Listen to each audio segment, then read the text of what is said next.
പള്ളി ചെറിയൊരു പള്ളിയാണ്. അതുകൊണ്ട് തന്നെ പള്ളിയകത്ത് അധികം സ്ഥലമുണ്ടെങ്കിലും ഇല്ലെങ്കിലും പള്ളിയകത്ത് ഇരിക്കുന്ന ആളുകളേക്കാൾ കൂടുതൽ പള്ളിക്ക് പുറത്തിരിക്കുന്ന ആളുകളാണ് ഇടവകയിൽ കൂടുതൽ. ഞാനവിടെ വികാരിച്ചനായി ചെന്ന സമയത്ത് ഞാനിങ്ങനെ പോകുമ്പോൾ ആളുകളൊക്കെ പുറത്തിരിക്കുന്നു, പള്ളിയകത്ത് ഇഷ്ടംപോലെ സ്ഥലം. ഇപ്പോൾ കൊച്ചച്ഛൻ കുർബാന ചെല്ലുന്ന സമയത്ത് ഞാൻ അവരോട് പറയാറുണ്ട്, ചേട്ടാ പള്ളിയകത്ത് ഇഷ്ടംപോലെ സ്ഥലമുണ്ട്, വേണമെങ്കിൽ കയറിയിരുന്നാൽ വലിയ ഉപകാരമായിരിക്കും. ചിലരെങ്കിലും അച്ഛൻ പറഞ്ഞതല്ലേ എന്ന് വിചാരിച്ച് ഇഷ്ടപ്പെട്ടാൽ ഇഷ്ടപ്പെട്ടില്ലെങ്കിലും കയറിയിരിക്കും. ചിലർ അവിടെ തന്നെ അച്ഛൻ പറഞ്ഞത് കേൾക്കാതെ ഇരിക്കും. അത് എല്ലാ ഇടവകളിലും സംഭവിക്കുന്നതാണ്. അങ്ങനെ ഞാൻ പള്ളിയിൽ കുർബാനയ്ക്ക് നടക്കുന്ന സമയത്ത് മുൻവശത്തു കൂടെ പോകുമ്പോൾ അവിടെ നമ്മുടെ ഇടവകയിലെ യുവാക്കളിൽ കുറേയേറെ പേർ മോണ്ടപത്താണ് ഇരിക്കുന്നത്. ഇരിക്കുന്നവരിൽ ഏറെ പേരും റോട്ടിലേക്ക് നോക്കിയാണ് ഇരുന്ന് കുർബാന കാണുന്നത്. കുറേയേറെ പേർ സ്റ്റെപ്പിലിരുന്ന് റോട്ടിലേക്ക് നോക്കി വിശുദ്ധ കുർബാന കാണുകയാണ്. ഞാൻ അവരോട് പറയാറുണ്ട്, മക്കളെ, പരമപ്രധാനമായ വിശുദ്ധ കുർബാന റോട്ടിലല്ല അൾത്താരയിലാണ് നടക്കുന്നത്. അതുകൊണ്ട് തന്നെ മക്കൾ ഇങ്ങോട്ടൊന്ന് തിരിഞ്ഞിരുന്നാൽ വലിയ ഉപകാരം. പക്ഷേ പലപ്പോഴും ഞാനത് പറയെങ്കിലും അവരൊന്നൊരു ചെറിയൊരു അനക്കൊക്കെ കാണിക്കുന്നല്ലാതെ തിരിഞ്ഞിരിക്കാറില്ല. പക്ഷെ ഞാൻ പെരിഞ്ചേരിയിൽ ഒരു വിചിത്രമായൊരു പട്ടിയെ കണ്ടു. ഈ പട്ടി ഇപ്പോൾ പോയാലും നിങ്ങൾക്ക് ആ പട്ടിയെ കാണാം. ആ പട്ടി രാവിലെ 5:30 മണിക്ക് കുരിശുമണി അടിക്കുമ്പോൾ കപ്പേരേട്ടൻ്റെ കൂടെ പള്ളിയുടെ അകത്തേക്ക് കയറി വരും. ആ പട്ടി പള്ളിയിൽ വന്നാൽ കപ്പേരേട്ടൻ ജനലൊക്കെ തുറക്കുമ്പോൾ അകംപൊടി സേവിച്ചുകൊണ്ട് കൂടെ നടക്കും. കുർബാനയുടെ സമയമാകുമ്പോൾ ഈ പട്ടി നടവാതിൻ്റെ അവിടെയുള്ള ചവിട്ടിയിൽ കിടപ്പ് തുടങ്ങും. ഞാൻ ഒരു ദിവസം നോക്കുമ്പോൾ ഈ പട്ടി അൾത്താരിയിലേക്ക് നോക്കിക്കൊണ്ട് കുർബാന കണ്ടുകൊണ്ടിരിക്കുന്നു. സത്യക്രിസ്ത്യാനിയായിട്ടുള്ള മക്കൾ സ്റ്റെപ്പും ഇരുന്ന് റോട്ടിലേക്ക് നോക്കി കുർബാന കണ്ടുകൊണ്ടിരിക്കുന്നു. ഞാൻ ഒരിക്കൽ ഇതിൻ്റെ നേതൃത്വം വഹിക്കുന്ന എല്ലാ ദിവസവും സ്റ്റെപ്പിലിരുന്ന് റോട്ടിലേക്ക് നോക്കുന്ന മോനോട് പറഞ്ഞു, മോനോ, ആ പട്ടിക്ക് പോലും മനസ്സിലായി പരമപ്രധാനമായി വിശുദ്ധ കുർബാന സ്വർഗത്തിൻ്റെ പ്രതീകമായി മധുവഹയിൽ ഈ അൾത്താരയിലാണ് എന്ന്. എന്നിട്ടും ഒത്തിരി ബുദ്ധിയുള്ള ബോധമുള്ള എൻ്റെ മോന് അത് മനസ്സിലായില്ലല്ലോ. അവൻ എന്നെ വെറുതെ ഒന്ന് നോക്കി, അവൻ മുഖം തിരിച്ചു. ഞാനൊരു ദിവസം മുറിയിലിരിക്കുമ്പോൾ ഈ മോൻ ഒരു ചെറിയ പുസ്തകവുമായി എൻ്റെ അടുക്കിലേക്ക് വന്നു. എന്നോട് പറഞ്ഞു, അച്ഛാ, ഞാൻ നോക്കുമ്പോൾ ഈ മോനാണ്. ഞാൻ ചോദിച്ചു, എന്താണ് മോനു? അവൻ പറഞ്ഞു, അച്ഛാ, സംഗതിയൊക്കെ ശരിയായി. ഞാൻ ചോദിച്ചു, എന്താണ്? അല്ല, ഒരു പെണ്ണിനെ ശരിയായിട്ടുണ്ട്, കല്യാണം ശരിയായിട്ടുണ്ട്. അപ്പോൾ എന്തൊരു ചടങ്ങിക്കില്ല, എന്തിട്ടൊക്കെ നമസ്കാരം ചൊല്ലി കേൾക്കലോ മറ്റോ അതിന് വന്നതാണ്. ഞാൻ പറഞ്ഞു, മോനു ഇരിക്കി. ഞാൻ വിചാരിച്ചു അവനോട് അവൻ്റെ കത്തോലിക്ക വിശ്വാസത്തെക്കുറിച്ച് സംവദിക്കാൻ ഏറെ സുവർണമായൊരവസരം. ഞാൻ ആ മോനോട് ചോദിച്ചു, മോനു, അച്ഛൻ എൻ്റെ മോനോട് ചോദ്യങ്ങളൊന്നും ചോദിക്കുന്നില്ല. അച്ഛൻ ഒരേ ഒരു കാര്യം മാത്രം എൻ്റെ മോനോട് ചോദിക്കാൻ ആഗ്രഹിക്കുകയാണ്. അവൻ പറഞ്ഞു, ഗഡി, എന്തു വേണേലും ചോദിച്ചോ. ഞാൻ അവനോട് ചോദിച്ചു, എൻ്റെ മോൻ ഒരു ക്രിസ്ത്യാനിയായത്, ഒരു കത്തോലിക്കനായത് എങ്ങനെയാണ്? നീ എങ്ങനെയാണ് ഒരു ക്രിസ്ത്യാനിയായത്? അവൻ പറഞ്ഞു, എനിക്കതിനെക്കുറിച്ച് ഓർക്കുമ്പോഴേ കലി വരും, എനിക്കതിനെക്കുറിച്ച് പറയുമ്പോഴേ ചൊറിഞ്ഞു കയറും, അതിനെക്കുറിച്ച് പറയാതിരിക്കുന്നതാണ് ഭേദം. ഞാൻ പറഞ്ഞു, അതെന്തിനാണ് അങ്ങനെ? അവൻ പറഞ്ഞു, എന്തിനാണ് അങ്ങനെയെന്നോ? ഞാൻ ക്രിസ്ത്യാനി ആയത് എങ്ങനെയെന്ന് അച്ഛൻ അറിയണം, അത്രയല്ലേ ഉള്ളൂ. എൻ്റെ കൊച്ചുനാളിൽ ഞാൻ ചെറിയ കുട്ടിയായിരിക്കുന്ന സമയത്ത്, എനിക്ക് ബുദ്ധിയും ബോധവും ഇല്ലാത്ത സമയത്ത്, എൻ്റെ അപ്പനും അമ്മയും അപ്പാപ്പനും അമ്മാമ്മയും ചേർന്ന് പറ്റിച്ചൊരു പണിയാണ് എൻ്റെ ഈ ക്രിസ്തീയത. ഞാൻ ഈ ക്രിസ്ത്യാനിയായത്. ഞാൻ പറഞ്ഞു, അതെന്താണ് അങ്ങനെ പറഞ്ഞത്? അപ്പൊ അവൻ എന്നോട് പറഞ്ഞു, അതെന്താ അങ്ങനെ പറഞ്ഞേന്നോ? ഞാൻ ചെറിയ കുട്ടിയായിരിക്കുമ്പോ, എനിക്ക് അറിവോ ബുദ്ധിയോ ബോധമോ ഒന്നും ഇല്ലാത്ത സമയത്ത് എൻ്റെ അപ്പനും അമ്മയും എൻ്റെ അപ്പാപ്പനും അമ്മാമ്മയും ചേർന്ന് പള്ളിയിൽ കൊണ്ടുപോയി മാമുദീസ തൊട്ടിയുടെ മുമ്പിൽ അച്ഛന്റെ മുമ്പിൽ വെച്ച് തലയിലൂടെ മാമോദീസ വെള്ളം വീഴ്ത്തിയത് കൊണ്ടല്ലേ ഞാൻ ക്രിസ്ത്യാനിയായത്? എന്റെ അപ്പനോ അമ്മയോ എന്നോട് അനുവാദം ചോദിക്കേണ്ടതല്ലേ? ഏത് വിശ്വാസത്തിൽ ഞാൻ വളരണമെന്ന്, ഏത് വിശ്വാസിയാകണമെന്ന് എന്റെ അനുവാദമില്ലാതെ എന്റെ അപ്പനും അമ്മയും ചെയ്ത കൊലച്ചതിയാണ് എന്റെ കത്തോലിക്ക വിശ്വാസം. എനിക്ക് അതിനെക്കുറിച്ച് ചോദിക്കുമ്പോഴേ ഇങ്ങനെ ഇരച്ചു കയറും. ഞാൻ പിന്നെ ഒന്ന് അച്ഛനോട് പറയണില്ലേ, കല്യാണത്തിന് അച്ഛൻ ഒടുക്കു വെച്ചാലോ എന്ന് പേടിച്ചിട്ടാണ്. ഞാൻ ആ മോനോട് പറഞ്ഞു, നിന്റെ അപ്പനും അമ്മയും ചേർന്ന് ചെയ്ത ഒരു കൊലച്ചതിയായിട്ടാണോ നിനക്കിത് തോന്നണത്? പിന്നല്ലാതെ. ഞാൻ അവനോട് ചോദിച്ചു, മോനു അങ്ങനെയെങ്കിൽ എന്റെ മോൻ കൊച്ചുകുട്ടി ആയിരിക്കുന്ന സമയത്ത്, നിനക്ക് ബുദ്ധിയും ബോധവും ഇല്ലാത്ത സമയത്ത് നിനക്ക് പാല് തരണമോ, ചോറ് തരണമോ, ഹോർലിക്സ് തരണമോ, വിഷം തരണമോ, എന്ത് തരണമെന്ന് നിന്റെ അപ്പനും അമ്മയും നിന്നോട് ചോദിച്ച്, നിനക്ക് ബുദ്ധിയും ബോധവും അറിവും വന്ന സമയത്ത് നിന്നോട് ചോദിച്ചിട്ട് അന്ന് തരാം. ചിലപ്പോ അന്ന് നീ പറയാം, നീ പാല് തന്നത് ഹോർലിക്സ് തരാത്തോണ്ടല്ലേ ഞാൻ ഈ കോലത്തിലായത് എന്ന് നീ ചോദിക്കില്ലേ? അതുകൊണ്ട് നിനക്ക് ബുദ്ധിയും ബോധമുള്ളപ്പോ നിന്നോട് ചോദിച്ചിട്ട് തരാമെന്ന് അവർ നിശ്ചയിച്ചിരുവോ? അവൻ പറഞ്ഞ അതങ്ങനെയാ, പിന്നെ എനിക്ക് ജീവിക്കണ്ടേ? അതൊന്നും ചോദിക്കേണ്ട കാര്യമില്ല. നീ ചെറിയ കുട്ടിയായിരിക്കുന്ന സമയത്ത് നിനക്ക് വസ്ത്രം ധരിക്കണമോ വസ്ത്രം ധരിക്കണ്ട എന്ന്, ഏത് വസ്ത്രം ധരിക്കണമെന്ന് തീരുമാനിച്ചത് നീയാണോ നിന്റെ മാതാപിതാക്കളാണോ? അത് പിന്നെ അവരെ വസ്ത്രം ഇടിയിപ്പിക്കണ്ടേ? അങ്ങനെയെങ്കിൽ നീ ചെറിയ കുട്ടിയായിരിക്കുമ്പോ നീ മുറ്റത്തേക്ക് ഇറങ്ങുമ്പോ മഴയത്ത് പോണോ, തീയിലേക്ക് പോണോ, വെള്ളത്തിലേക്ക് പോണോ, കുഴിയിലേക്ക് പോണോ എന്ന് അവനോട് പ്രായപൂർത്തിയായിട്ട് തീരുമാനിച്ച് നിശ്ചയിക്കാം എന്ന് വിചാരിച്ച് അവർ തടയാതിരിക്കണമായിരുന്നുവോ? അതോ അതിൽ നിയന്ത്രണങ്ങൾ ഏർപ്പെടുത്തിയത് ശരിയാണോ? പിന്നല്ലാതെ എനിക്ക് അപകടം സംഭവിക്കില്ലേ? അതൊക്കെ ചെയ്യണ്ടേ? നീ ചെറിയ കുട്ടിയായിരിക്കുമ്പോ നിനക്ക് ആരായി തീരണമെന്നാണ് നിന്റെ നിശ്ചയമെന്ന് തീരുമാനിച്ച് നിന്നെ ഏത് വിദ്യാലയത്തിൽ വിടണമെന്ന്, നിന്നെ പഠിക്കാൻ വിടണമോ എന്ന് നീ പ്രായപൂർത്തിയാകുമ്പോൾ നിന്റെ അറിവിൽ നിന്ന് നിന്നോട് ചോദിച്ച് അനുവാദം വാങ്ങി തീരുമാനിക്കാമെന്ന് മാതാപിതാക്കൾക്ക് നിശ്ചയിക്കാമായിരുന്നോ? പിന്നല്ലാതെ അവർക്ക് എന്നെ പഠിക്കാൻ വിടണ്ടേ?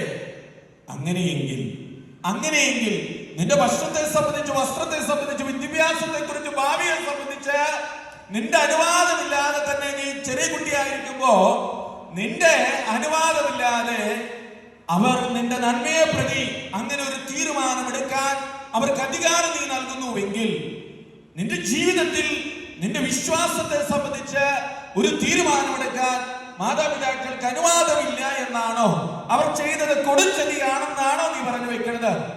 അക്കാര്യത്തിലേക്ക് എന്നോട് ചോദിക്കേണ്ടതായിരുന്നു. ഞാൻ പറഞ്ഞു, മോനോ, നിന്റെ വിശ്വാസം എന്ന് പറയുന്നത് നിനക്ക് മാമോദീസ തൊട്ടിയിലൂടെ, മാമോദീസയിലൂടെ സാങ്കേതികമായി ലഭിച്ചു എന്ന് പറഞ്ഞാലും നീ ക്രിസ്ത്യാനിയായത് അങ്ങനെയല്ല. നീ ക്രിസ്ത്യാനിയായത് നീ ജനിക്കുന്നതിനേക്കാൾ മുമ്പ്, നിന്നെ ഈ ഭൂമിയിലേക്ക് സൃഷ്ടി ചെയ്യുന്നതിന് മുമ്പ് ദൈവം നിന്നെ ഈ ഭൂമിയിലേക്ക് സൃഷ്ടി ചെയ്യുമ്പോ നീ ഈ ഭൂമിയിൽ ഒരു അനാഥനായി ജനിക്കരുത്, സനാതനായി ജനിക്കണമെന്ന് നിശ്ചയിച്ച് ഈ വ്യക്തി നിന്റെ അപ്പനാകട്ടെ, ഈ വ്യക്തി നിന്റെ അമ്മയാകട്ടെ എന്ന് തീരുമാനിച്ച് നിനക്ക് അപ്പനെയും അമ്മയെയും തന്നത് ആരാണ്? അവൻ പറഞ്ഞ്, എനിക്കറിയത്തില്ല. നിന്നോട് ചോദിച്ചോ? ഈ കുറെ അപ്പന്മാരെ അമ്മമാരെ നിർത്തിയിട്ട് ഇതിൽ ഏത് അപ്പനാണ് നിനക്ക് വേണ്ടത്, ഇതിൽ ഏത് അമ്മയാണ് നിനക്ക് വേണ്ടതെന്ന് അതൊന്നും ചോദിച്ചില്ല.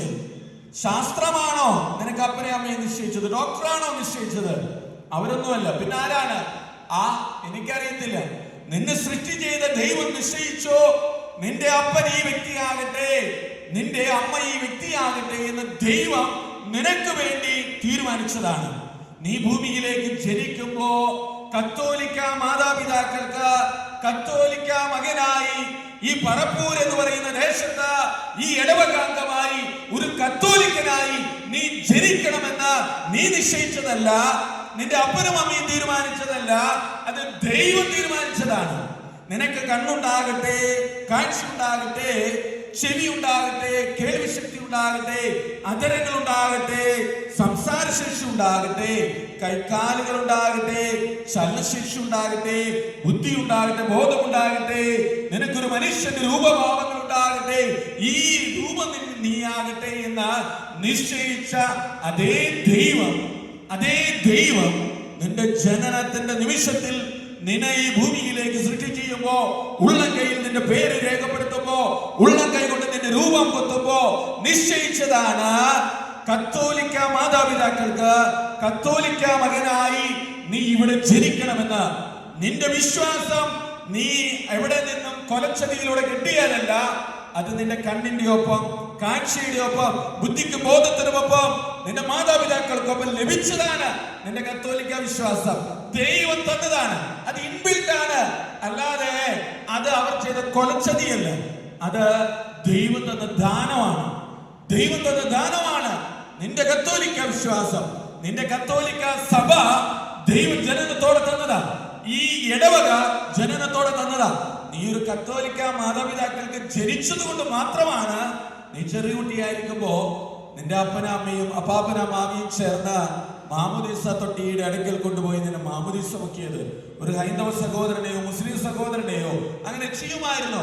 അതുകൊണ്ട് നിന്റെ വിശ്വാസം, കത്തോലിക്ക വിശ്വാസം, അത് നിനക്ക് ജന്മസിദ്ധമാണ്, ജനനത്തോടെ ലഭിച്ചതാണ്, ദൈവം തന്ന ദാനമാണ്, നിനക്ക് ദൈവം നൽകിയ ഭാഗ്യമാണ്. നീ അതിൽ വളരെയേറെ ദുഃഖിക്കുന്നത് കണ്ടപ്പോ അച്ഛന് സങ്കടം തോന്നുന്നു. പ്രിയമുള്ളവര്, നമ്മുടെ വിശ്വാസം ദൈവം തന്നതാണെങ്കിൽ, നമ്മുടെ കത്തോലിക്ക വിശ്വാസം ദൈവം തന്നതാണെങ്കിൽ, നമ്മുടെ കത്തോലിക്ക സഭാ വിശ്വാസം ദൈവം തന്നതാണെങ്കിൽ, ഈ ഇടവക, ഈ സംവിധാനങ്ങൾ ദൈവം തന്നതാണെങ്കിൽ, ഈ സഭയുടെ അചഞ്ചലമായ വിശ്വാസ സത്യത്തിൽപ്പെട്ടതാണ് വിശുദ്ധരോടുള്ള വണക്കം. വിശുദ്ധരോടുള്ള വണക്കം. ഈ ഭൂമിയിൽ ജീവിക്കുന്നവരും മരിച്ചുപോയവരും സ്വർഗത്തിലെത്തിയവരും തമ്മിലുള്ള ആത്മീയ ബന്ധത്തിന്റെ കണ്ണിയെ കുറിച്ചുള്ള വിശ്വാസം നമുക്ക് ജനനത്തോടെ ലഭിച്ചതാണ്. അങ്ങനെയെങ്കിൽ എൻ്റെ തിരുനാളിന് കാരണമുതലായ വിശുദ്ധര് എനിക്ക് ദൈവം തന്ന സൗഭാഗ്യങ്ങളിൽപ്പെട്ടതാണ്. അതുകൊണ്ടാണ് ഇന്ന് ഞാൻ എൻ്റെ സ്വർഗീയ മധ്യസ്ഥയായ വിശുദ്ധ ലീമായിലെ വിശുദ്ധ റോസയുടെയും രക്തസാക്ഷിയായ വിശുദ്ധ സെബസ്ത്യാനോസിനെയും നെബുൻസിയാൻ പുണ്യവാളനെയും ഒക്കെ നമ്മൾ സ്മരിക്കുന്നത്, അവരുടെ മാധ്യസ്ഥം തേടുന്നത്. ഈ ഭൂമിയിൽ ഞാൻ ജനിക്കുമ്പോ ദൈവം എനിക്ക് സ്വർഗത്തിൽ എനിക്ക് വേണ്ടി പ്രാർത്ഥിക്കാൻ, എനിക്ക് ഈ ഭൂമിയിൽ സ്വർഗത്തെ ലക്ഷ്യമാക്കിയുള്ള തീർത്ഥാടനത്തിൽ കണ്ടുപിടിക്കാൻ, ജീവിതം അനുധാവനം ചെയ്യാൻ എനിക്ക് മാതൃകകളായി, എനിക്ക് മധ്യസ്ഥരായി, എനിക്ക് ഇടനിലക്കാരനായി എൻ്റെ ജീവിതത്തിന്റെ സൗഭാഗ്യമായി നൽകിയവരാണ് വിശ്വാസം. ഞാൻ അവനോട് സംസാരിച്ചുകൊണ്ടിരിക്കുമ്പോ അവൻ എന്നോട് പറഞ്ഞു, അച്ഛൻ പറഞ്ഞതൊക്കെ കൊള്ളാം, പക്ഷെ ഇന്ന് ഞാൻ എൻ്റെ കത്തോലിക്ക വിശ്വാസത്തെ ശപിക്കുന്നു, ഞാൻ എൻ്റെ കത്തോലിക്ക സഭത്തെ കുറിച്ച് ഞാൻ തലകുനിക്കുന്നു. ഞാൻ ചോദിച്ചു, അതെന്തിനാണ് നീ കത്തോലിക്ക സഭ വിശ്വാസത്തെ കുറിച്ച് തലകുനിക്കുന്നത്? അവൻ പറഞ്ഞു, സാമൂഹ്യ മാധ്യമങ്ങളിലും പത്രങ്ങളിലും അച്ഛന്മാരെ കുറിച്ച് ഓരോന്ന് കേൾക്കുമ്പോ, സിസ്റ്റർമാരെ കുറിച്ച് കേൾക്കുമ്പോ, സഭയിലും പലയിടങ്ങളിലും ചിലയിടങ്ങളിലും നടക്കുന്ന കാര്യങ്ങളെ കുറിച്ച് കേൾക്കുമ്പോ മനുഷ്യന്റെ തോലുരിഞ്ഞു പോവുക, മനുഷ്യരുടെ മുമ്പില് ഞാൻ തലകുനിച്ചു പോവുക. ക്രിസ്ത്യാനി ആകില്ലായിരുന്നു എന്ന്, കത്തോലിക്കനാകില്ലായിരുന്നു എന്ന് ഞാൻ ചിന്തിക്കുകയാണ്. എനിക്ക് ഈ കത്തോലിക്ക വിശ്വാസം ഉപേക്ഷിച്ചാലോ എന്ന് പോലും ഞാൻ ചിന്തിക്കാറുണ്ട്. ഞാൻ അവനോട് ഇങ്ങനെ പറഞ്ഞു. പ്രിയമുള്ളവരെ, ഗ്രീസ് രാജ്യത്തിലൊരു ഗുരു ഉണ്ടായിരുന്നു, ഒരു നല്ല ഗുരു, സദ്ഗുരു. അദ്ദേഹം തെറ്റിനെ കുറിച്ചും ശരിയെക്കുറിച്ചും നീതിയെക്കുറിച്ചും അനീതിയെക്കുറിച്ചും ഒക്കെ ജനങ്ങളെ പഠിപ്പിക്കാൻ തുടങ്ങി. തെറ്റുകളെക്കുറിച്ചും ശരികളെക്കുറിച്ചുള്ള നേരേഖകളും അതിർവരമ്പുകളുമെല്ലാം അദ്ദേഹം ജനങ്ങൾക്ക് മുമ്പിൽ വരച്ചു കാണിച്ചപ്പോൾ ആകൃഷ്ടരായ യുവതിയുവാക്കൾ അദ്ദേഹത്തിന് അനുധാവനം ചെയ്യാൻ തുടങ്ങി. അവർ തെറ്റുകൾ കാണുമ്പോൾ വിരൽ ചൂണ്ടാനും ശരികൾ കാണുമ്പോൾ പക്ഷം ചേരാനും തുടങ്ങി. ആളുകൾ പ്രബുദ്ധരാകാൻ തുടങ്ങി. നാട്ടുപ്രമാണിമാർക്ക് വലിയ ഭയപ്പാടുണ്ടായി. ഈ ഗുരു ആപത്താണ്, ഗുരുവിനെ ഇങ്ങനെ വിട്ടാൽ ഈ യുവജനങ്ങളും ഈ ആളുകളും എല്ലാം നമുക്കെതിരെ തിരിയും, നമ്മൾക്ക് ഈ ഗുരു ആപത്താണ്. അവർ ഗ്രാമസഭ കൂടി അവർ ഒരുമിച്ച് ഗുരുവിനെതിരെ ഓരോ ആരോപണങ്ങൾ പറയാൻ തുടങ്ങി. ഗുരു ജനങ്ങൾക്കെതിരെ തിരിക്കുന്നു, ഭരണത്തിനെതിരെ തിരിക്കുന്നു, ജനങ്ങൾക്കിടയിൽ അരക്ഷിതാവസ്ഥ ഉണ്ടാക്കുന്നു, ആളുകളെ തമ്മിൽ തെറ്റിക്കുന്നു. ഗുരു രാജ്യദ്രോഹിയാണ്. രാജ്യദ്രോഹി എന്ത് ചെയ്യണമെന്ന് ഗ്രീസ് രാജ്യത്തിന് നിയതമായ നിയമമുണ്ട്.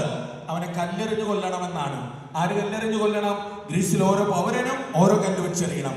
ആരെങ്കിലും കല്ലെറിഞ്ഞില്ലെങ്കിലോ അവനും രാജ്യദ്രോഹിയുടെ പക്ഷത്തുനിന്ന് മുദ്രകുത്തി അവനെയും കല്ലെറിഞ്ഞു കൊല്ലണം. അങ്ങനെ ഗുരുവിനെ രാജ്യദ്രോഹി എന്ന മുദ്രകുത്തി കല്ലെറിഞ്ഞു കൊല്ലാൻ വിധിച്ച് അവനെ കല്ലെറിയാനുള്ള ദിവസമായി. ഗ്രീസ് രാജ്യത്തിലെ എല്ലാ പൗരന്മാരും കല്ല് പിടിച്ചുകൊണ്ട് അവരെ കല്ലെറിയാനായി കാത്തുകെട്ടി നിൽക്കുകയാണ്. കൂട്ടത്തിൽ ഈ ഗുരുവിന്റെ ഏറ്റവും ശ്രേഷ്ഠനായ ശിഷ്യൻ കല്ല് പിടിച്ച് നിൽക്കുകയാണ്. അവൻ ചിന്തിച്ചു, ഗുരു പാപമാണ്, എന്റെ ഗുരു പാപമാണ്. ഗുരു സത്യം മാത്രമേ പഠിപ്പിച്ചിട്ടുള്ളൂ. തെറ്റുകൾക്കെതിരെ വിരൽ ചൂണ്ടാനും ശരിയുടെ വശം ചേരാനും പഠിപ്പിച്ചുള്ളൂ. എന്റെ ഗുരു പാപമാണ്. ഇല്ല, എനിക്ക് ഗുരുവിനെ കല്ലെറിയാനാവില്ല, എനിക്ക് ഗുരുവിനെ കല്ലെറിയണ്ട. അവൻ കല്ല് താഴെയിട്ട് തിരിച്ചു നടക്കാൻ തുടങ്ങി. പക്ഷേ പെട്ടെന്ന് അവനിങ്ങനെ ചിന്തിച്ചു, ഞാൻ കല്ലെറിഞ്ഞില്ലേ, വ്യാപാരവൃന്ദ ജനങ്ങൾ ഇപ്പോൾ തന്നെ എന്നെ പിടിച്ച് കല്ലെറിഞ്ഞു കൊല്ലും. ഈ കൊച്ചുനാളിലെ തന്നെ ഞാൻ കൊല ചെയ്യപ്പെടും. ഇല്ല, എനിക്ക് കല്ലെറിയാതിരിക്കാനാവില്ല.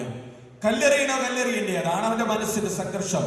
അവൻ പെട്ടെന്ന് എന്തോ തീരുമാനിച്ചുറപ്പിച്ചാലെന്ന പോലെ വീട്ടിലേക്ക് നടന്നു. ആളുകൾ ഭയപ്പാടോടെ നോക്കി, ഇവരെയും കല്ലെറിഞ്ഞു കൊല്ലേണ്ടി വരുമോ? അവൻ വീട്ടിൽ ചെന്ന് തോട്ടത്തിൽ നിന്ന് ഏറ്റവും സുന്ദരമായ റോസപ്പൂ വറുത്തെടുത്തിട്ട് പോക്കറ്റിലിട്ട് തിരിച്ചു നടന്നു. കല്ലെറിയാനുള്ളവരുടെ കൂട്ടത്തിൽ കൂടി. ആളുകൾക്ക് ആശ്വാസമായി, അവൻ മടങ്ങി വന്നല്ലോ എറിയാൻ. അങ്ങനെ അവന്റെ ഊഴമായി. അടുത്തത് എറിയേണ്ടത് അവനാണ്. അവൻ നോക്കുമ്പോ ദേഹമാസകലം കല്ലുകൊണ്ടുള്ള ഏറ് കിട്ടി. ദേഹമാസകലം പൊട്ടിച്ചോരി ഒലിപ്പിച്ചുകൊണ്ട് വേദനയിൽ പൊളയുന്ന ഗുരു. അവന്റെ മനസ്സ് വേദനിച്ചു. പക്ഷെ അവന് വേറെ നിർവാഹമില്ലെന്ന് അവൻ ചിന്തിച്ചു. അവന്റെ ഊഴമായപ്പോൾ പോക്കറ്റിൽ നിന്ന് റോസപ്പൂ എടുത്തിട്ട് ഈ ഗുരുവിനെ കാണിച്ചുകൊണ്ട് പറഞ്ഞു, ഗുരു കണ്ടു, ഈ ആബാലവൃന്ദ ജനങ്ങള് നിന്നെ കല്ലുകൊണ്ട് എറിയുമ്പോ ഞാൻ കല്ലുകൊണ്ടല്ല എറിയണത്, ഞാൻ പൂ കൊണ്ടാണ് എറിയണത്. കണ്ട, എന്റെ പൂ കണ്ട. മൂന്നാമത്തെ ആവർത്തി പൂ കാണിച്ചിട്ട് ഈ ഗുരു നോക്കി നിൽക്കെ അവൻ ഈ റോസപ്പൂ കൊണ്ട് ഒരു ഏറെറിഞ്ഞു. അവൻ വിചാരിച്ച് എല്ലാവരും കല്ലുകൊണ്ടെറിഞ്ഞ് കല്ലേറുകൊണ്ട് എന്റെ ഗുരു വേദനിച്ചപ്പോ ഞാനല്ലേ പൂ കൊണ്ടെറിഞ്ഞത്. എന്റെ പൂവിന്റെ മാധവ സ്പർശമേറ്റ് ഗുരുവിന് ആശ്വാസമായി കാണും. അവൻ അല്പം സന്തോഷത്തോടെ ആശ്വാസത്തോടെ തിരിഞ്ഞു നടക്കാൻ തുടങ്ങുമ്പോ ഗുരു പിന്നിൽ നിന്ന് വിളിച്ചു. അവൻ തിരിഞ്ഞു നോക്കി. ഗുരു എന്റെ പ്രവൃത്തിയിൽ ആകർഷനായി എന്തെങ്കിലും അമൂല്യമായ അറിവ് തന്റെ മരണക്കിടക്കയിൽ വെച്ച് പറഞ്ഞു നൽകാനായിരിക്കും. അവൻ ഓടിച്ചെന്ന് ചോദിച്ചു, ഗുരു ദേ ഞാൻ വന്നിരിക്കുന്ന എന്തിനാ എന്നെ വിളിച്ചത്? ഗുരു പറഞ്ഞു, ശിഷ്യ, ഈ ആബാലവൃന്ദ ജനങ്ങള് എന്നെ കല്ലെറിഞ്ഞുകൊണ്ട് ദേഹമാസകല പൊട്ടി ചോരി ഒലിപ്പിച്ചുകൊണ്ട് കടന്നുപോയപ്പോ എനിക്ക് നൊന്തില്ല, എന്റെ മനസ്സ് വേദനിച്ചില്ല. പക്ഷേ എന്റെ ഏറ്റവും ശ്രേഷ്ഠനായ ശിഷ്യ, നീ എന്നെ പൂ കൊണ്ടെറിഞ്ഞപ്പോ ഇപ്പോഴാ എനിക്ക് വേദനിച്ചത്. ശിഷ്യ വിചാരിച്ചെന്ന് ഭ്രാന്തായി ഗുരു പറയണത്. കല്ലുകൊണ്ടുള്ള ഏറ് കിട്ടിയപ്പോൾ വേദനിച്ചില്ല, പൂ കൊണ്ടുള്ള ഏറ് കിട്ടിയപ്പോഴാണ് അത്രേ എന്റെ ഗുരുവിന് വേദനിച്ചത്. എല്ലാവരും പറയാറുണ്ട് ഗുരുവിന് വട്ടാണെന്ന്. വട്ടല്ല, മുഴു ഭ്രാന്താണ്. ഇവൻ ആകാംക്ഷയോടെ നോക്കുമ്പോ ഗുരു പറഞ്ഞു, ഈ എന്റെ ദേഹമാസകലം പൊട്ടിച്ചോരി ഒലിപ്പിച്ചും വേദനിപ്പിച്ചും കല്ലെറിഞ്ഞുകൊണ്ട് കടന്നുപോയ ഓരോ മനുഷ്യനും ഒരു നിലപാടുണ്ടായിരുന്നു. കല്ലെറിയണമെന്നൊരു നിലപാട്. പക്ഷേ എന്റെ ശ്രേഷ്ഠനായ ശിഷ്യ, നിനക്ക് മാത്രം ഉണ്ടായില്ലല്ലോ ഒരു നിലപാട്. വേണമെങ്കിൽ നിനക്ക് കല്ലെറിയാമായിരുന്നു, അല്ലെങ്കിൽ എന്നെ കല്ലെറിയാതിരിക്കാമായിരുന്നു. നീ കല്ലെറിഞ്ഞുമില്ല, കല്ലെറിയാതെ ഇരുന്നതുമില്ല. നീ ആണുമായില്ല, നീ പെണ്ണുമായില്ല, നിലപാടുകളില്ലാത്തൊരു ശിഖിന്തിയായി പോയില്ലേ. ദൈവമേ, നിന്നെ പോലെ നിലപാടുകളില്ലാത്തൊരുവനെയാണല്ലോ ഈ ലോകത്തിൽ ഞാൻ അവശേഷിപ്പിച്ചു കൊണ്ട് പോകണത് എന്നോർത്ത് ഇപ്പോഴാ എന്ന് നെഞ്ചു നേരണത് എന്ന് പറഞ്ഞ ആ ഗുരു തലചാച്ചു മരിച്ചെന്നാണ് സംഭവ കഥ. പ്രിയമുള്ളവരെ, ഞാൻ ആ മോനോട് പറഞ്ഞു, ഒരു നിലപാടുമില്ല എന്ന് പറയുന്നത് ഒരു നിലപാടല്ല. ഒരു നിലപാടുമില്ലാത്ത ശിഷ്യൻ എന്ന് പറയുന്നത് ഗുരുവിന്റെ ദുരന്തമാണ്, ദുഃഖമാണ്, സങ്കടമാണ്, നെഞ്ചിന്റെ വേദനയാണ്. പ്രിയമുള്ളവരെ, ആരാണ് വിശുദ്ധൻ എന്നൊക്കെ ചോദിച്ചാൽ തന്റെ ക്രിസ്തുവിനോടുള്ള അചഞ്ചലമായ വിശ്വാസത്തിന്റെ പേരിൽ, സ്വർഗമെന്ന ലക്ഷ്യത്തിന്റെ പേരിൽ, താനായിരിക്കുന്ന സഭയുടെ പേരിൽ, താൻ ഉൾക്കൊള്ളുന്ന ക്രിസ്തുവിനെ പ്രതി തന്റെ ജീവിതത്തിലെല്ലാം നേട്ടമായിരുന്നതെല്ലാം ഉച്ഛിഷ്ടം പോലെ വലിച്ചെറിഞ്ഞു കളഞ്ഞ നിലപാടിന്റെ പുണ്യാത്മാക്കളെ വിളിക്കുന്ന പേരാണ് ലീമായിലെ വിശുദ്ധ റോസ എന്നും വിശുദ്ധ സെബസ്ത്യാനോസ് എന്നും. ഞാൻ അവനോട് പറഞ്ഞു, മോനെ, നിലപാടുണ്ടാകട്ടെ. അവൻ പറഞ്ഞു, എന്ത് നിലപാട്? എനിക്കൊരു നിലപാടുമില്ല. ഇപ്പോഴുള്ളവരെ, നമ്മുടെ ഈ കാലഘട്ടത്തിന്റെ ഒരു പ്രശ്നം എന്ന് പറയുന്നത്, ഒരിക്കൽ ഈ മോനോട് പറഞ്ഞു, ഒരച്ഛന്മാരെ പറ്റി, സിസ്റ്റർമാരെ കുറിച്ച്, അവിടെ ഇവിടെ ചില അപജയങ്ങളെ കുറിച്ച്, സഭയ്ക്ക് സംഭവിക്കുന്ന ചില അപജയങ്ങളെ കുറിച്ച് കേൾക്കുമ്പോ എനിക്ക് ക്രിസ്ത്യാനി ആയതിൽ ഞാൻ വളരെയേറെ ലജ്ജിക്കുന്നു, ദുഃഖിക്കുന്നു എന്ന്. പ്രിയമുള്ളവരെ, നമ്മള് ഇന്ന് തിരുനാൾ ആഘോഷിക്കുമ്പോ നിലപാടുകളുടെ പേരിൽ സർവവും ഉച്ഛിഷ്ടം പോലെ വ്യയം ചെയ്ത, നഷ്ടപ്പെടുത്തിയ, വേണ്ടെന്ന് വെച്ച, ത്യാഗം ചെയ്ത തിരുനാളുകൾ, വിശുദ്ധരുടെ തിരുനാൾ ആഘോഷിക്കുമ്പോ ഒരു ക്രിസ്ത്യാനി എന്ന നിലയിൽ ഞാൻ അഹങ്കരിക്കുന്നുണ്ടോ, അഭിമാനിക്കുന്നുണ്ടോ? പ്രിയമുള്ളവരെ, വിശുദ്ധര് താൻ ഒരു ക്രിസ്ത്യാനി ആയതിൽ, ക്രിസ്തുവിന്റെ ഒരു മകനും മകളുമായതിൽ അഭിമാനിച്ചിരുന്ന, അഹങ്കരിച്ചിരുന്ന, സന്തോഷിച്ചിരുന്ന, മറ്റുള്ളവരുടെ മുമ്പിൽ ആത്മനിർവൃതി അടഞ്ഞിരുന്ന മനുഷ്യരുടെ പേരാണ്. പ്രിയമുള്ളവരെ, ഈ സന്തോഷത്താൽ ക്രിസ്തുവിനെ പ്രതി ജീവൻ പോലും വേണ്ടെന്ന് വെക്കാൻ മാത്രം നിലപാടുകൾ ഉണ്ടായിരുന്ന മനുഷ്യരാണ്. ആ മനുഷ്യരുടെ മാതൃകയാണ് നമ്മുടെ മാതൃക. ഞാൻ ആ മോനോട് പറഞ്ഞു, മോനെ, നിനക്കൊരു നിലപാടോ, നീ ഒരു ക്രിസ്ത്യാനി അതിൽ സന്തോഷമോ ഇല്ലാത്തതിൽ എന്നെ കുറ്റം പറയുന്നില്ല. അതിന് കാരണം എന്താണ്? നമ്മുടെ ഈ സമൂഹത്തില് ഒരു ഡോക്ടർക്ക് ഒരു പിഴവ് സംഭവിച്ചാൽ, ഒരു വീഴ്ച സംഭവിച്ചാൽ നമ്മൾ പറയുമോ, ഡോക്ടർമാരെല്ലാം പിഴകളാണ്, ഡോക്ടർമാരെല്ലാം പിഴച്ചവരാണ്, അവരെല്ലാവരും തെറ്റുകാരാണ്, കുറ്റക്കാരാണെന്ന് നമ്മൾ പറയാറുണ്ടോ? നമ്മൾ പറയും, ആ ഡോക്ടർ ശരിയല്ല, ആ ഡോക്ടറുടെ തെറ്റാണ്.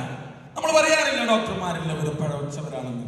ഒരു അധ്യാപകനോ അധ്യാപികയോ തന്റെ കുട്ടികളെ എന്തെങ്കിലും ദുരുപയോഗിക്കുകയോ തെറ്റ് ചെയ്യുകയോ താൻ ആയിരിക്കുന്ന സ്ഥാനത്തിന് മോശമായ ഒരു കാര്യം ചെയ്യുകയോ ചെയ്താൽ നമ്മൾ പറയാറുണ്ടോ, എല്ലാ അധ്യാപകരും തെറ്റുകാരാണ്, മോശക്കാരാണ്, ചീത്തകളാണെന്ന്? നമ്മൾ പറയാറില്ല. ആ അധ്യാപകൻ അല്ലെങ്കിൽ അധ്യാപിക തെറ്റുകാരാണെന്ന് പറയും. ഒരു പോലീസുകാരൻ ഒരു തെറ്റ് ചെയ്താൽ നമ്മൾ പറയാറുണ്ടോ, എല്ലാ പോലീസുകാരും തെറ്റുകാരാണെന്ന്? ഒരു ജഡ്ജി തെറ്റ് ചെയ്താൽ നമ്മൾ പറയാറുണ്ടല്ലോ, ജഡ്ജിമാരും പിഴകളാണെന്ന്? പക്ഷേ ഏതെങ്കിലും ഒരു അച്ഛനോ ഏതെങ്കിലും ഒരു സിസ്റ്ററോ ഒരു തെറ്റോ സംഭവിച്ചാൽ നമ്മൾ പറയും, എല്ലാ അച്ഛന്മാരും പോക്കാണ്, എല്ലാ സിസ്റ്റർമാരും പോക്കാണ്, സഭ പോക്കാണ്, സഭ ശരിയല്ല, അധികാരികൾ ശരിയല്ല, മെത്രാന്മാർ ശരിയല്ല, ഈ ലോകത്തിൽ ആരും ശരിയല്ല. പ്രിയമുള്ളവരെ, മറ്റുള്ളയിടത്തൊന്നും നമ്മൾ ഒരു തെറ്റിനെ മഹത്വവൽക്കരിക്കുകയോ ജനറലൈസുകയോ ചെയ്യാത്തപ്പോ സഭയുടെ കാര്യത്തിൽ മാത്രം എന്റെ നിലപാടിനെ സ്വാധീനിക്കുന്നത് ഒരുവൻ വരുത്തിയ പിഴവാണെങ്കിൽ ആ നിലപാട് എന്ത് നിലപാടാണ്? പ്രിയമുള്ളവരെ, വിശുദ്ധര് മറ്റുള്ളവരെ കണ്ടല്ല, ഈശോയെ കണ്ടാണ്, സ്വർഗത്തെ കണ്ടാണ് നിലപാടുകൾ സ്വീകരിച്ചത്, നിലപാടുകൾ കൈക്കൊണ്ടത്, നിലപാടുകൾ മുറുകെ പിടിച്ചത്. ഇന്ന് നമ്മൾ തിരുനാൾ ആഘോഷിക്കുമ്പോൾ നമ്മുടെ വിശ്വാസം മറ്റുള്ളവരുടെ പ്രവൃത്തികളിലോ മറ്റുള്ളവരുടെ കയ്യിലോ മറ്റുള്ളവരുടെ കച്ചത്വമല്ല. എന്റെ നിലപാട് എന്റെ ഈശോയിലാണ്. എന്റെ ഈശോ എനിക്ക് തന്ന സഭ, അതിൽ ഞാൻ അഹങ്കരിക്കുന്നു, അഭിമാനിക്കുന്നു എന്ന ഒരു നിലപാട്. മറ്റുള്ളവരുടെ അപജയങ്ങളോ മറ്റുള്ളവരുടെ വീഴ്ചകളോ എന്റെ വിശ്വാസത്തെ സ്വാധീനിക്കാൻ വിശുദ്ധരെ അനുവദിച്ചില്ല. അവർ തങ്ങളുടെ ജീവിതം കൊണ്ട് അതിനെ അനശ്വരമാക്കാൻ, മറ്റുള്ളവർക്ക് അനേകർക്ക് നിലപാടുകൾ എടുക്കാൻ ചങ്കൂറ്റമായി അവരുടെ ജീവിതത്തിന്റെ ത്യാഗങ്ങളും സഹനങ്ങളും മരണവും അവർ കാഴ്ചവെച്ചു. ഒരു കാര്യം കൂടെ പറഞ്ഞ് ഞാൻ പെട്ടെന്ന് നിർത്തും. ഞാൻ പനമുക്കവള്ളിയിൽ ഉണ്ടായിരുന്ന സമയത്ത് ഞാൻ കരിക്കുറി പെരുന്നാളിനോടനുബന്ധിച്ച് നമ്മുടെ നെറ്റിയിൽ കരിക്കുറി കുരിശ് വരച്ചു കൊടുക്കും. എൻ്റെ ഈ വിരൽ ഞാനൊരു അപകടത്തിൽപ്പെട്ട് എനിക്ക് പറ്റിയതുകൊണ്ട് വലിയ വീതിയുള്ള വിരലാണ്. അപ്പം ഞാൻ ഈ കരിക്കുറി പെരുന്നാളിന് നെറ്റിയിൽ ചാരം പൂശാൻ വേണ്ടിയിട്ട് ഇങ്ങനെ എടുത്ത് ചെന്നപ്പോൾ ഏറ്റവും മുമ്പിൽ മദറാണ്. നല്ല വലുപ്പമുള്ള നെറ്റിത്തടം, വളരെ വിസ്തൃതമായ ഒരു മദർ. ഞാൻ ഈ വിരലുകൊണ്ട് നെറ്റിയിൽ ഈ കരിക്കുറി എടുത്തൊരു പൂശി. എനിക്ക് തന്നെ തോന്നി 1.5 കുരിശായല്ലോ എന്ന്. സിസ്റ്ററുടെ നെറ്റിയിൽ ഇനി കരിയാകാത്ത ഒരു സ്ഥലമില്ല. അപ്പൊ സിസ്റ്റർ ഇത് കാണാത്തത് കൊണ്ട് സംഭൂജിയായി തിരിഞ്ഞു. പക്ഷെ പിന്നിൽ നിൽക്കുന്ന സിസ്റ്റർമാർ നോക്കിയപ്പോൾ അച്ഛൻ നെറ്റിയിൽ ചാർത്തിയ കുരിശ് ഒരു 1.5 കുരിശാണ്. ഞാൻ അടുത്ത സിസ്റ്റർ വിളിച്ച്, സിസ്റ്റർ എന്നെ കണ്ട ഭാവം നടിച്ചതേയില്ല. മദറിന്റെ അടുത്തേക്ക് തിരിഞ്ഞ് മദറിന്റെ കുഞ്ഞു വിരലുകൊണ്ട് കുഞ്ഞു കുരിശ്. അപ്പൊ ഞാൻ സിസ്റ്റർമാർ വരുന്ന ലക്ഷണമില്ല. അപ്പൊ ഞാൻ ഓൾഡർ ബോയ്സിനെ വിളിച്ച് അവർ നോക്കുമ്പോൾ മദറിന്റെ നെറ്റിയിൽ ആനക്കുരിശാണ് കാണുന്നത്. അവൻ പറഞ്ഞു, അവനും സിസ്റ്റർമാരുടെ അടുത്തേക്ക് പോയി. ഞാൻ ഒരു ഇരയെ അന്വേഷിച്ച് താഴത്തേക്ക് ചെന്ന് പാവം അവിടെ നിൽക്കണ ഓരോരുത്തർ പെട്ടുപോയി വാട്ടിടുമെന്ന് വെച്ച് ഇങ്ങോട്ട് വന്ന് അങ്ങനെ എല്ലാവരുടെയും നെറ്റിയിൽ ഞാൻ കുരിശ് വരച്ച്. എൻ്റെ കുരിശ് കിട്ടിയവരൊക്കെ നെറ്റിയിൽ കുരിശല്ല കരിയും പൂശിയാണ് പോയത്. ഞാൻ സന്തോഷിച്ചു. ഒരു ദിവസമെങ്കിലും എല്ലാവരുടെയും നെറ്റിയിൽ വലിയൊരു കുരിശുണ്ടാകുമല്ലോ എന്ന്. അന്ന് ഉപവാസ ദിനമാണ്. അത് കഴിഞ്ഞ് ഞാൻ സങ്കീർത്തിയിലേക്ക് ചെല്ലുമ്പോൾ അവിടെ ഒരു പൂരത്തിൻ്റെ ആള്, ഞാൻ കപ്പേരനോട് ചെന്നെത്ര ആളുകൾ വലിയ കരിക്കുറി വാങ്ങാൻ വേണ്ടി വന്നതാണ്. ഓരോരുത്തർ ഹോർലിക്സിന്റെ കുപ്പിയൊക്കെ കൊണ്ട് വന്നിക്കണത് ഒരു കൊട്ടയ്ക്ക് വാങ്ങിക്കൊണ്ടുപോകാൻ. ഞാൻ വിചാരിച്ചു, ദൈവം ഇത്രമാത്രം കരി ഇവർക്ക് എന്തിനാണ്? വരച്ച് നടക്കാനായിരിക്കും. ഞാൻ വലിയ ആശ്വാസത്തോടെ നിന്ന്. ഞാൻ അന്ന് ഉപവാസ ദിനമാണ്. ഞാൻ പള്ളിയുടെ മുമ്പിൽ ബ്രേക്ക്ഫാസ്റ്റ് ഒന്നും ഇല്ലല്ലോ നിൽക്കുമ്പോൾ സ്കൂളിലേക്ക് പോകുന്ന മക്കള്. ഞാൻ നോക്കുമ്പോൾ നമ്മുടെ മക്കളെ നെറ്റിയിലൊന്നും കുരിശില്ല. ഞാൻ ചോദിച്ചു, ഉണ്ണിയെ എവിടെ കുരിശ്? എവിടെ? അവൻ വീട്ടിൽ പോയത് കഴുകിക്കളഞ്ഞിട്ട് കുഞ്ഞൊരു ഈർക്കിലെടുത്തിട്ട് ലോകത്തിലെ ഏറ്റവും വലിയ കുഞ്ഞു കുരിശ് കുത്തിയിട്ട് നടക്കുവാണ്. അപ്പൊ എനിക്ക് തോന്നി, ഇത്രക്ക് നല്ല വലിയ കുരിശൊക്കെ വരച്ചു കൊടുത്തിട്ട് കുഞ്ഞു കുരിശല്ലേ. ഞാൻ അന്ന് പോകുമ്പോൾ നമ്മുടെ സത്യക്രിസ്ത്യാനികളുടെ നെറ്റിയിലൊന്നും കുരിശ് കാണാനില്ല. പക്ഷെ എന്നെ അത്ഭുതപ്പെടുത്തിയത്, ഞാൻ നോക്കുമ്പോൾ ഓരോ പട്ടിയൊക്കെ വഴിക്കൂടെ പോണത് നോക്കുമ്പോൾ പട്ടിയുടെ നെറ്റിയിൽ 1.5 കുരിശ്, ആടിന്റെ നെറ്റിയിൽ കുരിശ്, പശുവിന്റെ നെറ്റിയിൽ കുരിശ്, പശുക്കുട്ടിയുടെ നെറ്റിയിൽ കുരിശ്, ക്രിസ്ത്യാനി കുട്ടിയുടെ നെറ്റിയിൽ നോ കുരിശ്. പ്രിയമുള്ളവരെ, 365 ദിവസമുള്ളതിൽ ഒരു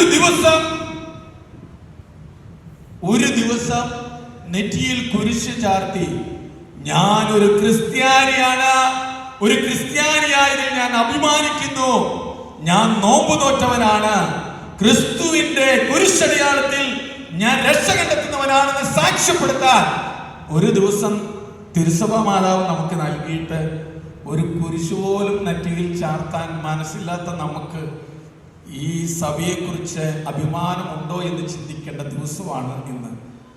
ഈ സഭയിൽ വിശുദ്ധ കുരിശ് എൻ്റെ മഹത്വമാണെന്ന് മറ്റുള്ളവരുടെ മുമ്പിൽ സാക്ഷ്യപ്പെടുത്താൻ ചാഞ്ചല്യമുള്ളവരാണോ നമ്മളെന്ന് ചിന്തിക്കേണ്ട ദിവസമാണ്. ഞാൻ അവസാനിപ്പിക്കുകയാണ്. ബൈബിളിൽ 2 കഥാപാത്രങ്ങൾ കണ്ടുപിടിക്കണം. ഒന്ന് പത്രോസ്, മറ്റൊന്ന് യൂദാസ്. രണ്ടുപേരെയും നമ്മൾ കണ്ടുപിടിക്കണം. പത്രോസിനോട് തിരിച്ചറിയില്ലാത്ത സമയത്ത് അവൻ ഒരു പീറപ്പെട്ട് യേശുവിനെ അറിയില്ല എന്ന്. പത്രോസ് പറഞ്ഞു, എനിക്ക് യേശുവിനെ അറിയില്ല, കാരണം അവന് തടി കേടാകാതെ രക്ഷപ്പെടണമായിരുന്നു. ജീവിതത്തില് 3 ആവർത്തി യേശുവിനെ അറിയില്ല എന്ന് തള്ളി പറഞ്ഞ പത്രോസ്, പക്ഷെ തിരിച്ചറിയുന്ന നിമിഷങ്ങളിൽ അവൻ നടപടി പുസ്തകങ്ങളിൽ 2-ാം അധ്യായം നാം വായിക്കും. പത്രോസും യോഹന്നാനും കൂടെ ദേവാലയവാതിൽക്കിലേക്ക് ചെല്ലുമ്പോൾ അവിടെ ഭിക്ഷ തെണ്ടിയിരുന്ന മുടന്ത യാചകൻ കൈനീട്ടിക്കൊണ്ട് പത്രോസിനോട് ഇങ്ങനെ ചോദിക്കുന്നുണ്ട്, സഹോദര, എനിക്ക് വിശന്നിട്ട് വയ്യ, എന്തെങ്കിലും തരൂ. അതിന് പത്രോസ് പറയുന്ന മറുപടി ഇങ്ങനെയാണ്, സഹോദര, എൻ്റെ കയ്യിൽ പൊന്നില്ല, എൻ്റെ കയ്യിൽ വെള്ളിയില്ല, എൻ്റെ കയ്യിൽ ഒന്നുമില്ല, എൻ്റെ കയ്യിൽ എൻ്റെ ഏക സമ്പാദ്യമായ ക്രിസ്തു മാത്രമേ ഉള്ളൂ. ആ ക്രിസ്തുവിന്റെ നാമത്തിൽ ഞാൻ നിന്നോട് പറയുന്നു, എഴുന്നേറ്റ് നടക്കുക. അത് പറഞ്ഞ ക്ഷണത്തിൽ ആ മുടന്ത യാചകൻ ചാടി എഴുന്നേറ്റ് സൗഖ്യമുള്ളവനായി ദൈവത്തെ മഹത്വപ്പെടുത്തിക്കൊണ്ട് വീട്ടിലേക്ക് പോയെന്ന് വചനം പറയും. യൂദാസ് അവനോട് ചരിത്രം ചോദിച്ചു. ഒരു ത്രാസിൽ 30 വെള്ളി നാണയങ്ങളും മറ്റേ ത്രാസിൽ ക്രിസ്തുവിനെയും പിടിച്ചുകൊണ്ട് നിനക്ക് ഇതിലേത് വേണം?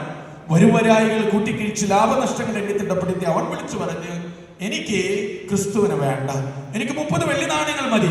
എന്റെ ജീവിതത്തിൽ 30 വെള്ളി നാണയങ്ങൾക്കാണ് ക്രിസ്തുവിനേക്കാൾ കൂടുതൽ വിലയുള്ളത്.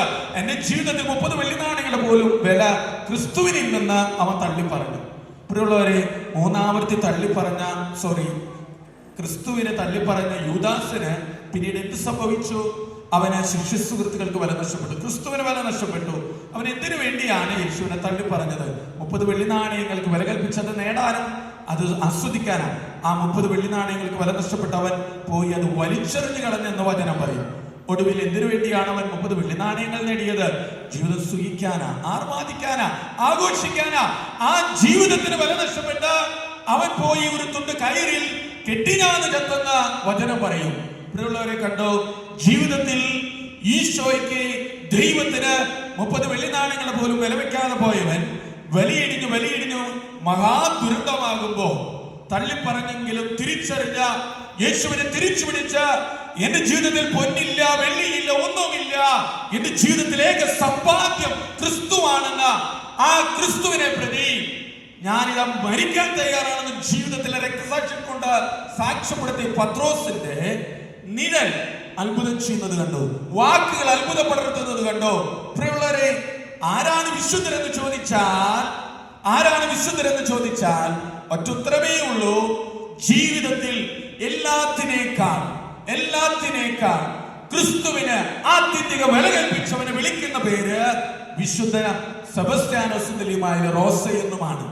തനിക്ക് ലാഭമായിരുന്നതെല്ലാം ഉച്ഛിഷ്ടം പോലെ കണക്കാക്കി, തന്റെ ജീവിതം വെടിയുമെന്ന് കണക്കാക്കിയപ്പോഴും തിരിച്ചറിഞ്ഞപ്പോഴും ക്രിസ്തു എന്ന ആത്യന്തിക വിലയ്ക്ക് വേണ്ടി എല്ലാം നഷ്ടപ്പെടുത്തിയ ത്യാഗത്തിന്റെ മൂർത്തിയെ വിളിക്കുന്ന പേര് ക്രിസ്തു എന്നാണ്. എന്ന് നമ്മൾ ബൈബിളിൽ വായിച്ചു. യേശുവിന്റെ വലിയൊരു വാഗ്ദാനമാണ്, ഈ ഭൂമിയിൽ മനുഷ്യരുടെ മുമ്പിൽ എന്നെ ഏറ്റുപറയുന്നവനെ സ്വർഗസ്ഥനായ പിതാവിന്റെ മുമ്പിൽ ഞാനും ഏറ്റുപറയും. ഈ മനുഷ്യരുടെ മുമ്പിൽ, ഈ ഭൂമിയിൽ എന്നെ തള്ളിപ്പറയുന്നവനെ സ്വർഗസ്ഥനായ പിതാവിന്റെ മുമ്പിൽ ഞാനും തള്ളിപ്പറയും. പ്രിയമുള്ളവരെ, ഇന്ന് വിശുദ്ധരുടെ തിരുനാൾ ആഘോഷിക്കുമ്പോൾ, വിശുദ്ധരുടെ മാധ്യസ്ഥം തേടി പ്രാർത്ഥിക്കുമ്പോൾ നമുക്ക് സംഭവിക്കുന്ന അത്ഭുതങ്ങളും അനുഗ്രഹങ്ങളും ഈ വാഗ്ദാനത്തിലാണ്. ഈ ഭൂമിയിൽ അമ്പിന് മുമ്പിൽ, സ്ഥാനമാനങ്ങളുടെ ത്യാഗങ്ങളുടെ മുമ്പിൽ, സന്തോഷമായിരുന്ന നഷ്ടപ്പെടുത്തുന്നതിന് മുമ്പിൽ ക്രിസ്തു എന്ന നിലപാട്, ക്രിസ്തു എന്ന ആത്യന്തിക വില ജീവിതത്തിൽ വെച്ച് മനുഷ്യരുടെ മുമ്പിൽ സാക്ഷ്യമായവനെ സ്വർഗസ്ഥനായ പിതാവിന്റെ മുമ്പിൽ ഇന്ന് അവൻ ആദരിക്കുന്നവരെ, അവനെ വണങ്ങുന്നവരെ, അവരുടെ മാധ്യസ്ഥം തേടുന്നവരെ സ്വർഗത്തിൽ പിതാവായ ദൈവം മഹത്വപ്പെടുത്തുന്നതാണ് നമ്മുടെ ജീവിതത്തിൽ തിരുനാളാഘോഷങ്ങളിലൂടെ ലഭിക്കുന്ന അത്ഭുതങ്ങളും അനുഗ്രഹങ്ങളും മഹത്വങ്ങളും. നമുക്ക് നിലപാടുകളുള്ള മനുഷ്യരാണ്. ഞാൻ ക്രിസ്ത്യാനിയായതിൽ അഭിമാനിക്കാം.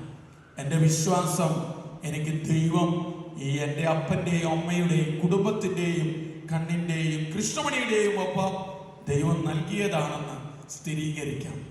ആ വിശ്വാസം എന്ന ദൈവത്തിൻ്റെ ദാനം നഷ്ടപ്പെടാതിരിക്കാൻ നിലപാടുകളുള്ള മനുഷ്യരാണ്. ആരുടെയെങ്കിലും അപജയങ്ങളോ വീഴ്ചകളോ അല്ല എൻ്റെ വിശ്വാസത്തിനെ ബാധിക്കുന്നതും സ്വാധീനിക്കുന്നത് എന്ന് നമുക്ക് ഉറപ്പുവരുത്താം. അതിന് ധീരരക്തസാക്ഷിയായ സെബസ്ത്യാനോസും ജീവിതം ദൈവത്തിന് സമ്പൂർണ്ണ സമർപ്പണമായ ലീമായിലെ റോസയും നമുക്ക് മാതൃകയാക്കാം. തിരുനാളിൻ്റെ എല്ലാ മംഗളങ്ങളും നേർന്നുകൊണ്ട് പിതാവിൻ്റെയും പുത്രൻ്റെയും പരിശുദ്ധാത്മാവിൻ്റെയും നാമത്തിൽ ആമേൻ.